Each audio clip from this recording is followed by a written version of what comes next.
I believe there was an emergency call that was made to the neurosurgeons in Santa Fe. If I remember correctly, they weren't supposed to return until Thursday, but 2 of them came back earlier. They decided to perform surgery on my brain. They had already done another angiogram and located the aneurysm, and they believed I was going into sepsis. Hello, everyone, and welcome to Eternal Bible Stories. Today, we're hearing from Mary Jo Rapini as she shares her incredible near-death experience after suffering a brain aneurysm. In this powerful story, she takes us through a divine encounter with God, a heavenly light, and life-changing lessons that transformed her outlook on love, faith, and healing. My name is Mary Jo Rapini, and I'm a licensed therapist. Before what I now call a blessing in my life, I was very removed and detached from organized religion, and I didn't feel close to God at all. In fact, I felt quite estranged from Him. Let me give you some context. I'm a psychologist, and at the time, my husband and I had moved to Lubbock, Texas, for a better job opportunity for him. Prior to that, I was living in Houston, Texas, which I loved. I was trained as a psychotherapist, specializing in marriage and family therapy, and later went on to further my education in sex therapy. When I was moving to Lubbock, a lot of people told me, "You're going to be great there." There are very few sex therapists in that area, so it'll be perfect for your career. I thought, wow, this is going to be great for me professionally. But when I got there, I quickly realized the reason there weren't many sex therapists in Lubbock was because it's a very conservative area. It was difficult to get established within the local medical community, especially as a sex therapist. To give you a clearer picture, my job was to run a psycho-oncology unit at Texas Tech University Medical Center. I say head of the unit because essentially, I was the only one working in that capacity at the time. I got into the field of oncology rather unexpectedly. An oncologist had hired me to run support groups for cancer patients. Many cancer patients experience intimacy issues, both with their families and their bodies, after undergoing treatments. They don't feel like the same person, whether it's physically or emotionally. So, I began running support groups for these patients, and in time, I found my niche working with people who were dealing with cancer. In addition to working with cancer patients, I also worked on a pediatric floor where I saw many children suffering from cancer, enduring painful treatments, and struggling for their lives. It was hard to witness. The more I saw, the more I began to question my faith. How could a loving God allow such pain and suffering, especially for innocent children? It started to deteriorate the way I felt about God, and I grew distant from Him. Now, let me take you to the day my story truly begins. This was something I never saw coming. It was Saturday morning, April 19th, which, in the Catholic tradition, is Holy Saturday, the day before Easter. I was planning a big Easter brunch at my house the next day, but I had a lot on my mind. I decided to go to Gold's Gym to work out, to try and clear my head. At the time, I had been focusing a lot on building my body, especially my chest and arms. One of the machines I was using that day was for arm exercises, and I had the idea that if I could lift twice my body weight with my legs, I should be able to do something similar with my arms. So, I was loading up the weights on the machine, and I was pushing myself hard. The first time I pushed the weights, I thought, oh my God, that's really heavy. But I convinced myself to do just one more rep. I had 98 pounds on it, and I weigh 107 pounds, so this was a pretty heavy load for me. As I pushed the weight again, I suddenly felt a sharp, stabbing pain in the back of my neck. It was so intense, it felt as though I had been stabbed. I quickly got up, feeling disoriented from the pain. I staggered to the side of the machine, my mind racing, trying to figure out what had just happened. I have a background in nursing, so my first instinct was to run through my body's nervous system. I thought, something's not right. Could it be in my neck, my cerebral fluids, my spine? I couldn't walk properly, and I felt completely off balance. I walked over to the water fountain to get a drink, but when I pushed the lever down to get water, something strange happened. Suddenly, my entire right side started jerking uncontrollably. It felt like my body was convulsing, and I couldn't stop it. I was sweating profusely, and the pain in my neck was unbearable. In that moment, I realized something was terribly wrong. I had no control over my body, and I was afraid. This was the beginning of a journey that would change my life forever. The moment my right side started jerking uncontrollably, I knew something was terribly wrong. I couldn't control my body, and I was sweating profusely. The pain in my neck was excruciating, so intense that I thought to myself, I've done something terribly wrong. I'm really sick. I had just been diagnosed with high blood pressure not long before, and I had taken my medication that morning, so part of me wondered if it was related. The morning had started so normally. I was at the gym, working out, focused on building strength and getting in shape. I had always been the type of person who pushed myself, setting new goals, lifting heavier weights, challenging myself every day. But on this day, something was different. As I sat at the machine, pushing weights, I felt a sudden sharp pain in the back of my neck, a pain so intense that it made me stop mid-lift. I didn't know what it was, but I felt a sense of unease wash over me. As a nurse and a psychologist, my mind started running through possibilities. Is this related to my nervous system?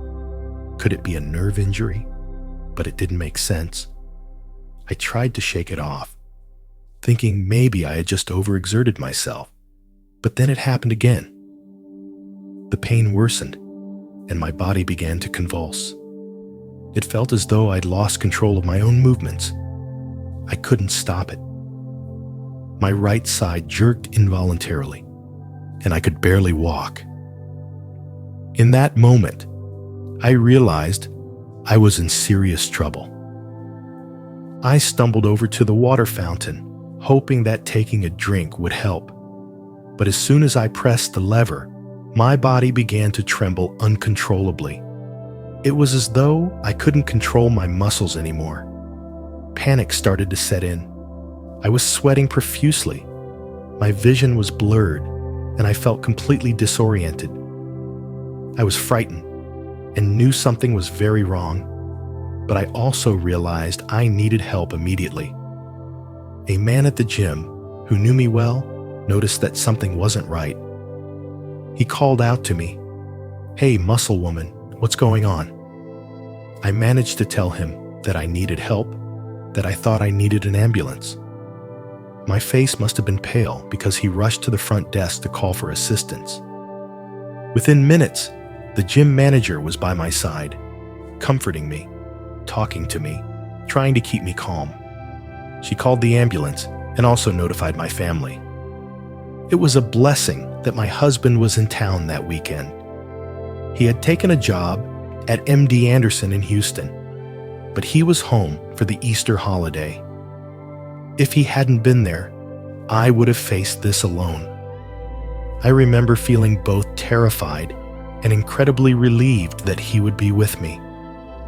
Once the ambulance arrived, the ride to the hospital felt like an eternity. The pain was so intense that I thought I might go mad. Every bump in the road seemed to send shockwaves of agony through my body. In those moments, I could hardly think straight, but I kept praying to God. I wasn't sure if I would make it, but I told him, God, I can't handle this. Please help me. I need you. There was a strange peace that settled over me, as if I had surrendered control and placed my life entirely in his hands. In that moment of fear and pain, I felt something I had never experienced before, a deep sense of trust. I felt that whatever happened, it was in God's hands, and I had to trust His will. When we arrived at the hospital, the medical team quickly got to work. They performed CAT scans and MRIs, and the results were grim. They discovered a massive brain bleed, so severe that they couldn't even determine the exact cause right away. The doctors were worried that I wouldn't survive the night. My brain was filling with blood, and they feared I might not make it. Unfortunately, all of the neurosurgeons in the area had gone to a conference in Santa Fe, so the only one available was a retired surgeon who was a close friend of my husband's.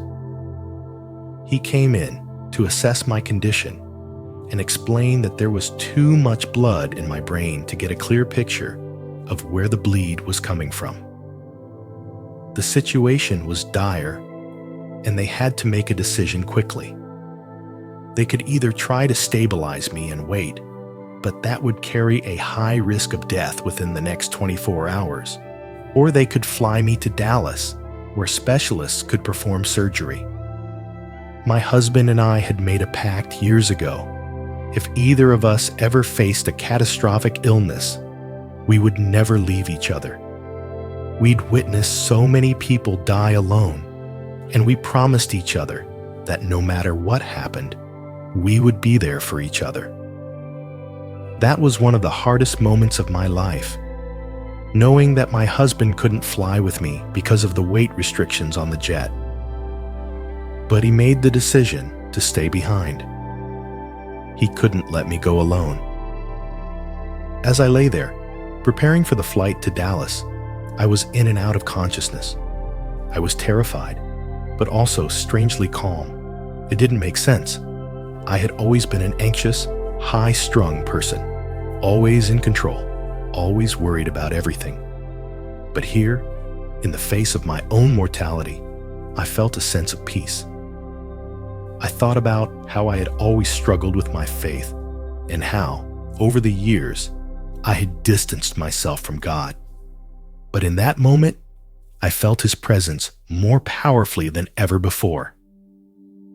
The pain was still there, overwhelming at times, but in my heart, I knew that God was with me.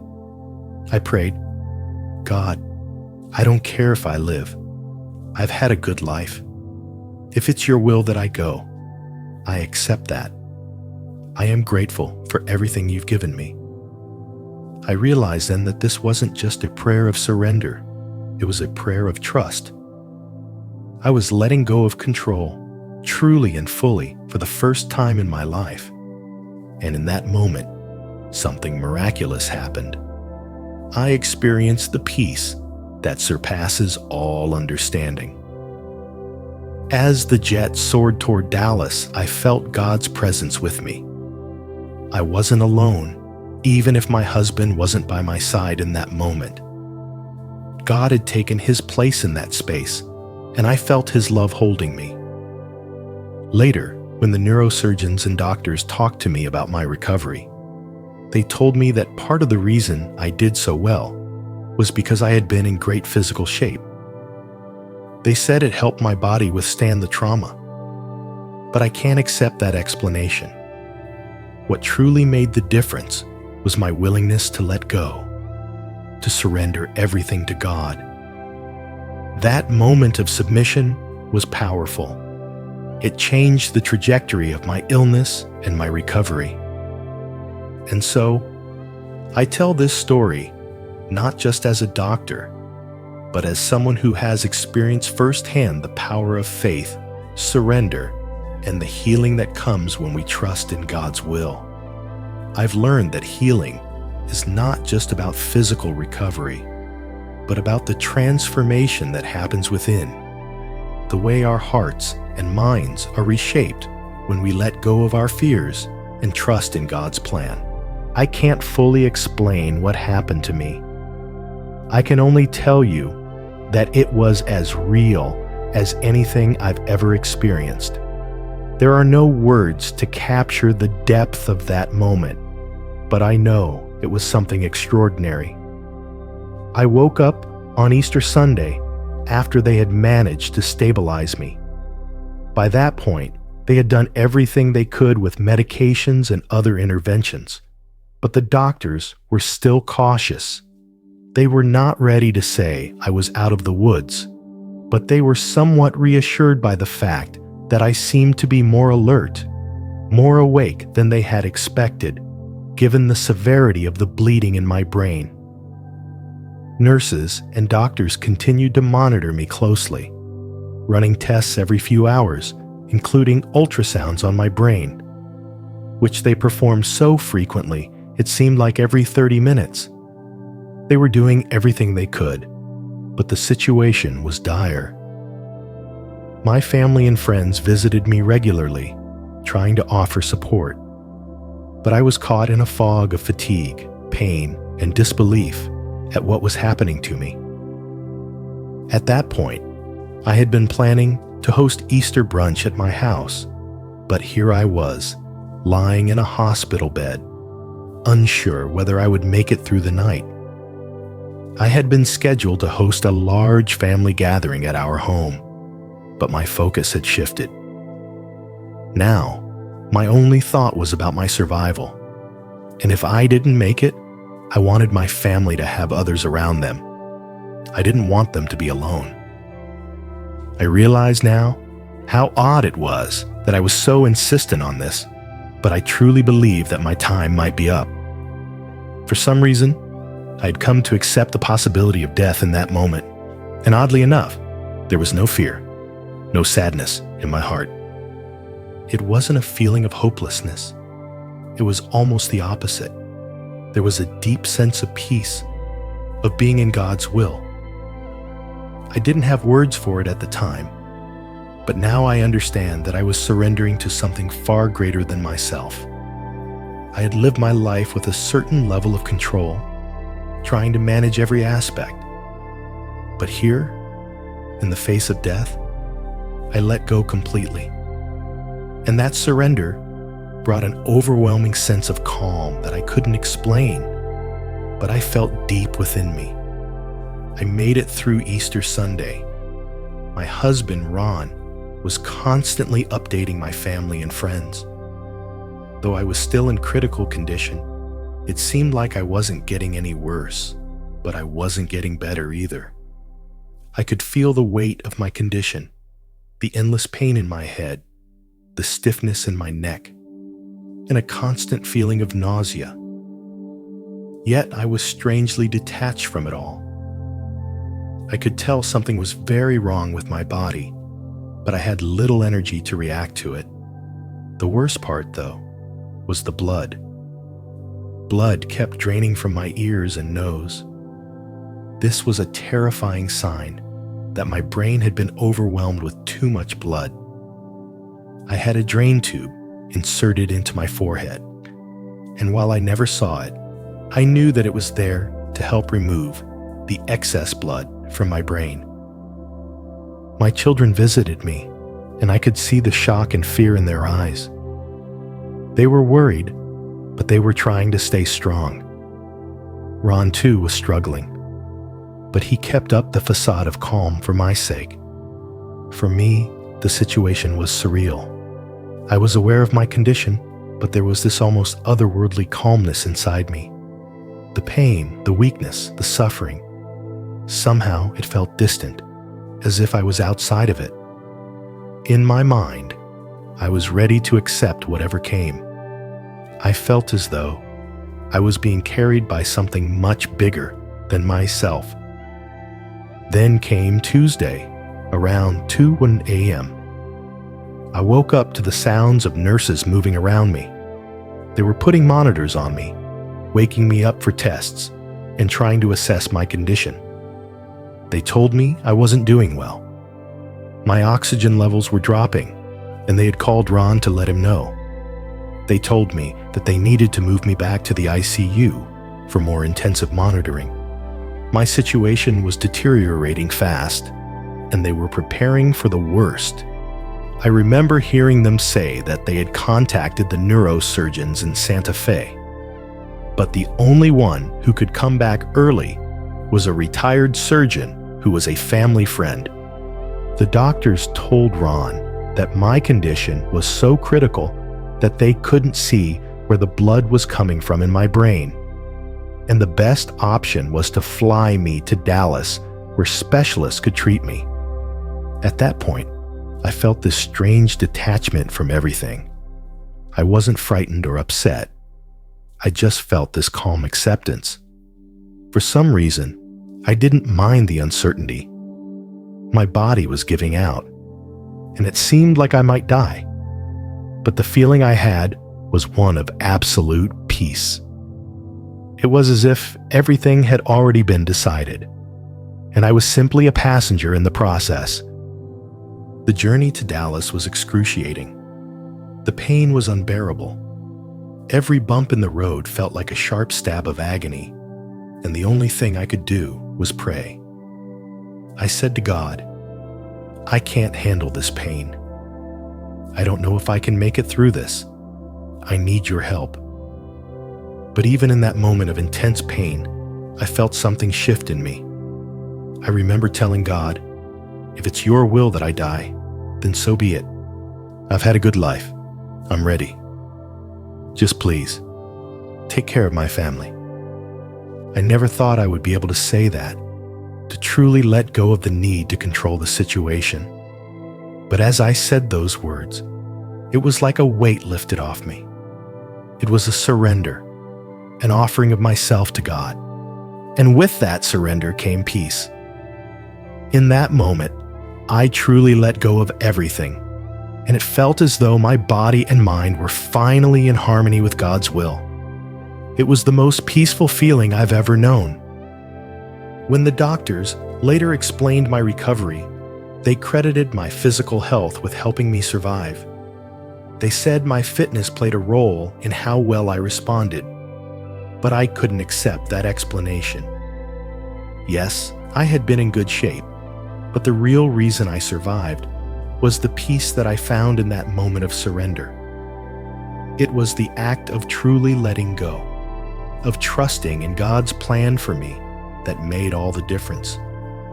It's hard to explain fully, but when I submitted to God's will, something in my mind shifted. My illness took a different trajectory. I wasn't responsible for the outcome anymore. I wasn't trying to control my survival. I just let go. And that change in perspective, that act of faith, is what ultimately led to my healing. Looking back, I know I was changed forever. I survived, and I came back with a new perspective on life, love, and faith. But it's not just the physical recovery that stands out to me. It's the spiritual journey I went through. I can never forget that sense of surrender, the peace that came with it, and the profound understanding that in the end, it's all in God's hands.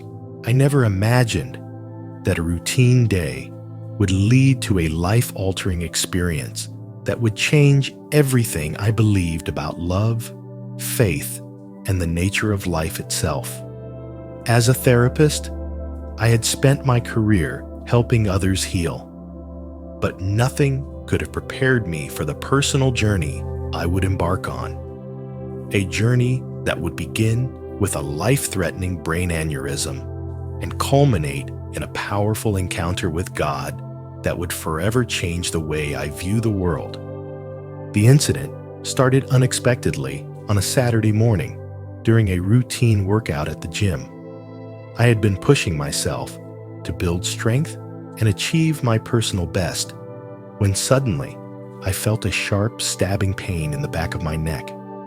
At first, I dismissed it, thinking it was just the result of the intense physical exertion. But soon, the pain intensified, and something was clearly wrong. I felt weak, disoriented, and my body began to convulse. I could no longer control the jerking motions of my right side, and I was sweating profusely. I felt a sense of panic as I realized something was terribly wrong with me. When a fellow gym-goer saw me struggling and called for help, I was taken by ambulance to the hospital. It was there that doctors discovered I had suffered a brain bleed, likely from an aneurysm that had already ruptured. The doctors were concerned. The blood in my brain was so extensive that they didn't know if I would survive the night.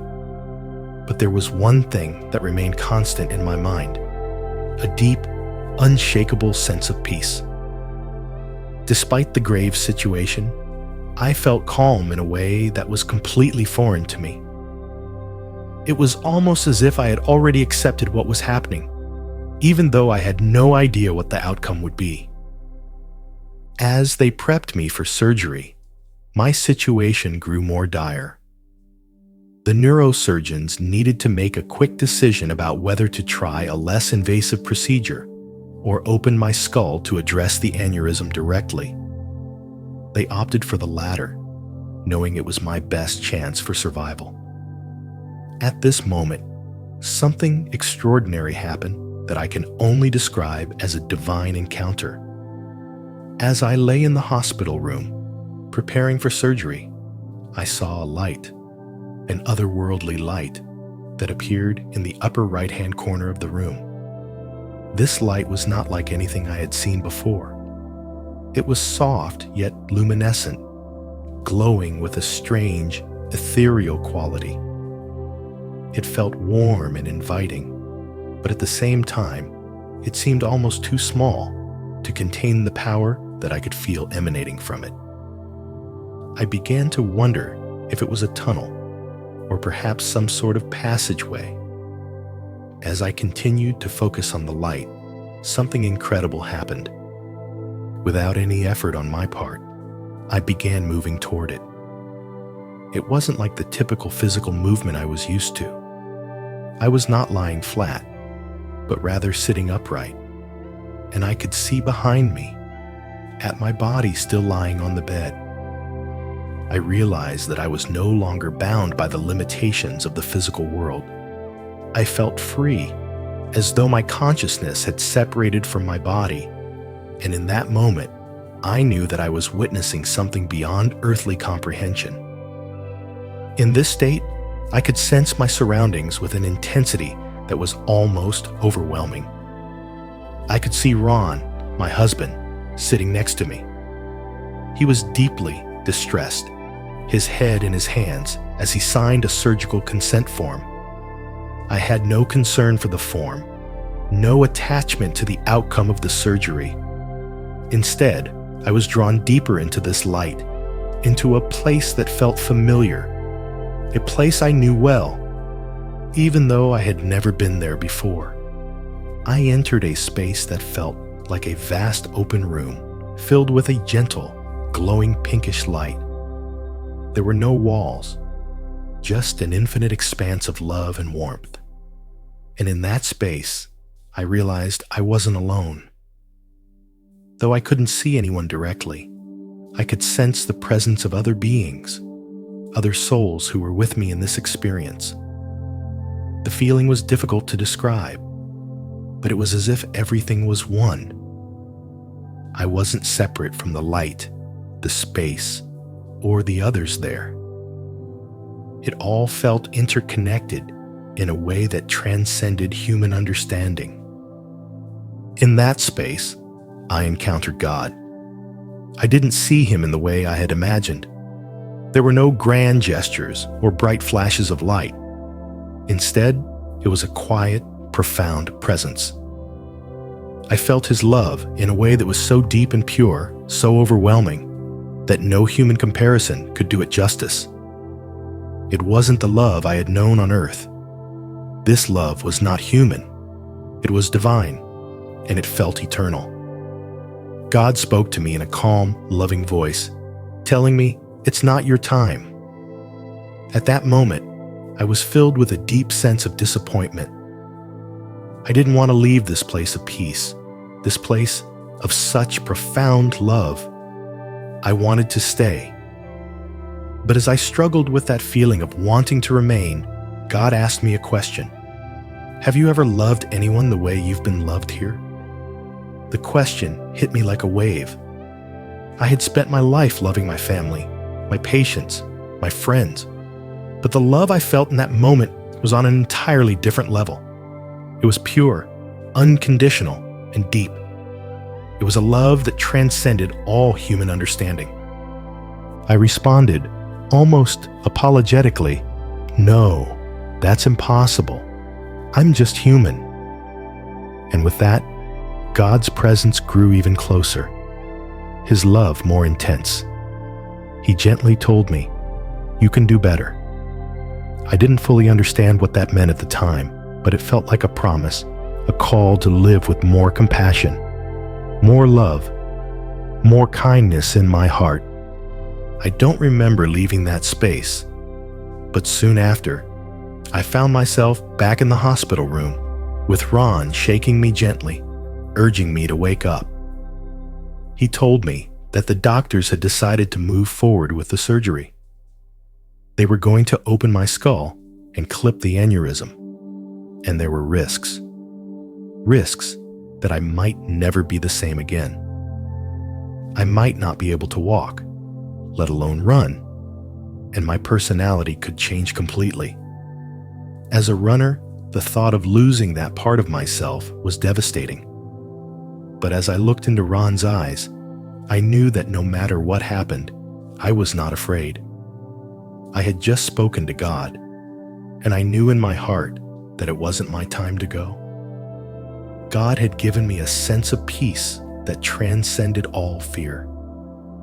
The surgery went ahead, and I woke up afterwards with mixed emotions.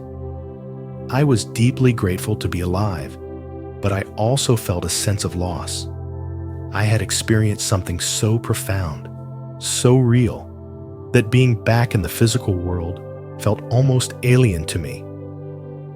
The months following my recovery were difficult. I struggled with depression and frustration, feeling disconnected from the world I had once known. But through it all, one thing remained clear. The divine encounter I had experienced had changed me in ways I couldn't fully explain. Today, I live with the memory of that experience, and it influences every aspect of my life. I ask myself daily, am I living in a way that reflects God's love? Am I being the person He has called me to be? Am I loving others as I've been loved? I don't have all the answers, but I do know that compassion is the key. Compassion for others, compassion for ourselves, and compassion for the journey we are all on. Since that experience, I've become a better therapist, a better person, and a better mother, wife, and friend. I judge less, I listen more, and I try to show up for others with love and understanding. I now see the interconnectedness of all people, and I know that we are all on the same journey, moving back toward God. We are all connected, and our shared experience is one of love and healing. I believe that God is our source, and that He knows each and every one of us intimately. We are limited by our minds, our bodies, and our earthly experiences, but His love is limitless. The encounter I had with God was not just a near-death experience. It was a reminder that we are all part of something much greater, and that love is the most powerful force in the universe.